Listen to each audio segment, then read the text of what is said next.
Well, it's competition time and I am very excited because we have got one of these HyperX loot boxes. We've done one once before, super popular, haven't yet looked inside. So this is a world first now, revealing what is inside the box. We have got the HyperX Cloud Flight headset. What have we got here? Oh, we've got one of the PulseFire FPS Pro mouse. Little hat for you.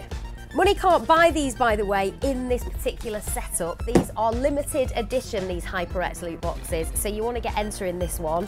We have also got the Alloy Elite RGB keyboard, and as if that weren't enough, we've got a full setup for you here, because we're even throwing in the HyperX Furious Pro Gaming mouse pad. So if you fancy being the winner of this HyperX box, got 2 layers, so it's crammed full of HyperX goodies, all you have to do is click on the link to enter, and don't forget it's completely free, so get clicking, get entering, and good luck.